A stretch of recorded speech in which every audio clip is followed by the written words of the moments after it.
Paz e bem, sou Paulo da Costa Paiva, leigo professo da Ordem Franciscana Secular e também idealizador da mídia digital Partilha Franciscana.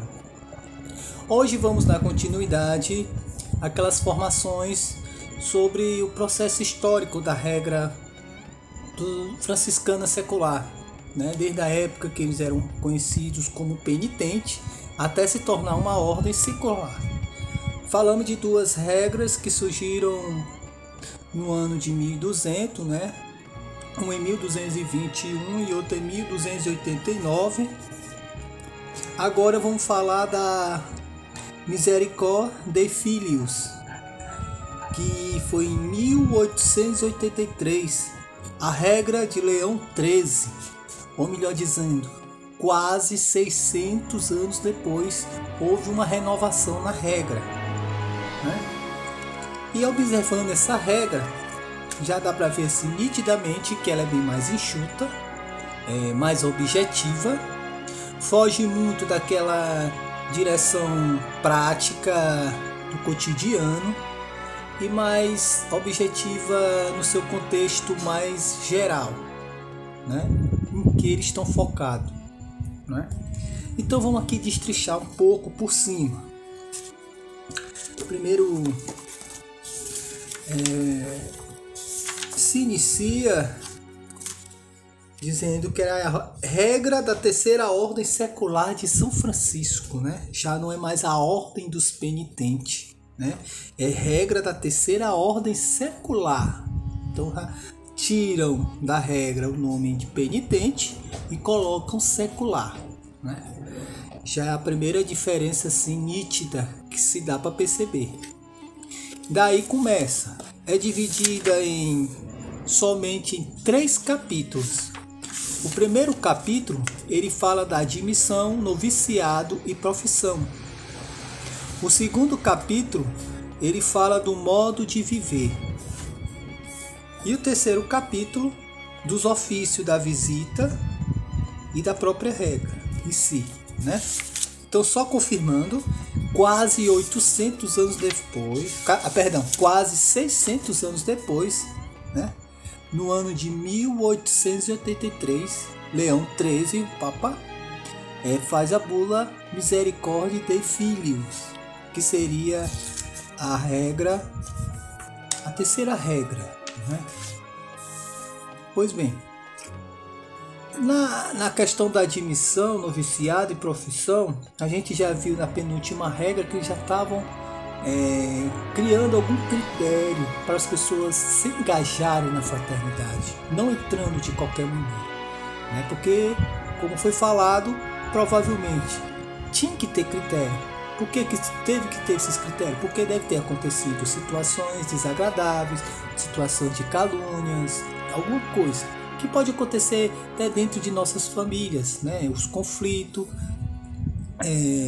pensamentos diferenciados. Ninguém é obrigado a ser igual no pensamento, no modo de se vestir, no modo de existir no mundo, Mas dentro de uma fraternidade, todos têm que estar centrados, Ter uma ideia em comum, em comunidade. E qual seria? A mística franciscana, ser um bom cristão, seguindo os passos de Francisco de Assis, na espiritualidade franciscana, dando um testemunho de bons cristãos na espiritualidade franciscana. Aqui por alto, a gente vê no capítulo 1 de admissão ao noviciado e profissão, que ele fala... que também é muito baseado no contexto da época. Vamos ver aqui, são 4 pontos. O primeiro é: não será lícito aceitar senão maiores de 14 anos, de bons costumes, amante da concórdia, especialmente de provada fé católica e provada a respeito da igreja romana e da sé apostólica. Não será admitido senhoras casadas senão com prévio conhecimento e permissão dos maridos. Os que forem recebidos na ordem, usem um pequeno escapulário e um cordão, sem o que não gozarão do privilégios e indulgência. Interessante essa parte, que eu não cheguei a falar, mas aqui eles não gozarão de privilégios e indulgência. Teve uma época na ordem franciscana que muitos franciscanos seculares, penitentes, tinham muitos privilégios, né? Vou qualquer dia falar sobre isso, né? Muitos privilégios não tinham obrigação de ir à guerra, né? Eles eram julgados não por qualquer tribunal, mas pelo tribunal eclesiástico. Isso é um dos privilégios que eles tinham, né? E outra coisa interessante aqui nesse ponto que ele fala usam um pequeno escapulário e um cordão. Como eu falei para vocês, existe algumas fraternidades que até hoje têm esse costume de usar o cordão e o escapulário. Eu vejo muito isso principalmente aqui na América Latina. Muito comum. Eu tenho contatos com alguns amigos franciscanos seculares que você vê pelas fotos que eles compartilham o escapulário e o cordão. O Brasil ele é mais diferenciado. Aqui é mais uma blusa que identifica a ordem, a fraternidade, um tal no máximo, né? Mas existe muitas fraternidades que ainda zelam por essa tradição. Outros são tão ortodoxos ainda, mas acho que hoje não existe mais.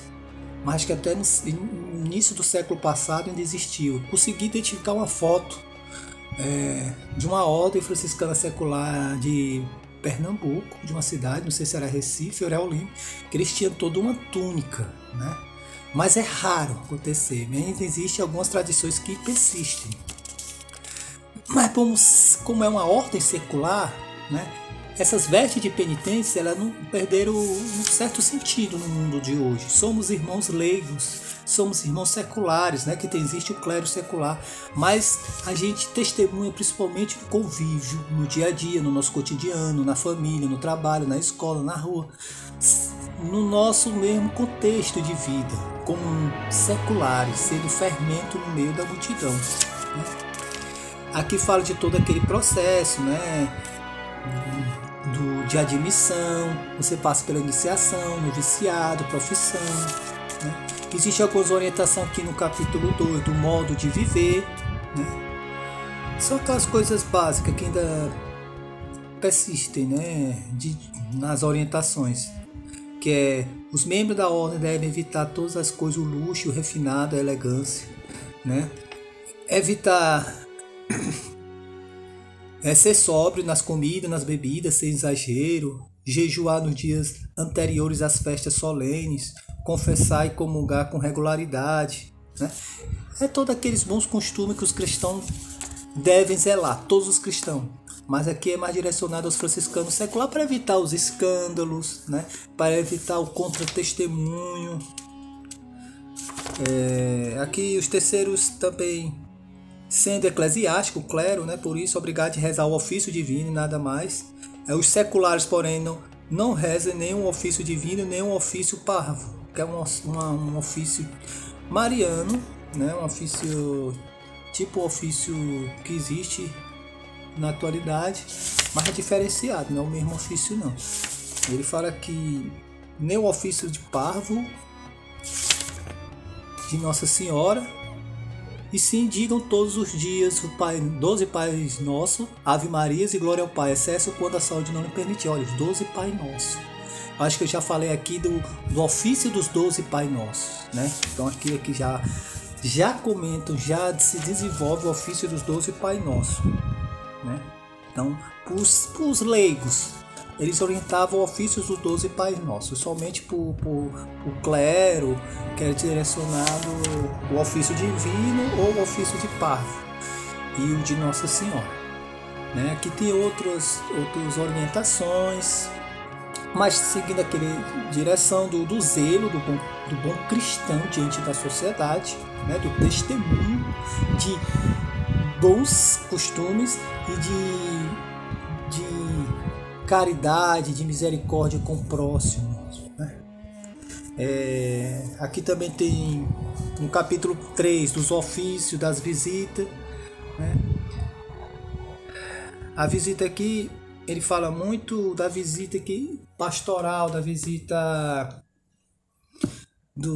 que existe nas estruturas, né? Dos superiores, do ministro que vai visitar as fraternidades locais, o outro ministro que é superior vai visitar as fraternidades regionais e por aí vai. Aqui eles já começam a desenvolver aquela estrutura, né? Fala que os visitadores, que os seja o escolhido entre os religiosos da primeira e da terceira ordem regular. Aqui já não é uma ordem só, é uma ordem. Existe a terceira ordem regular, que já é a ramificação daquele grupo de terceiros que viviam de uma forma mais radical no seu testemunho, né? Que daí surgiu a ordem regular, que é a TOR, que faz parte da família franciscana. Eles são nossos guias, os diretores espirituais, aqueles que nos acompanham, né? Em cada fraternidade. E praticamente é essa questão, né?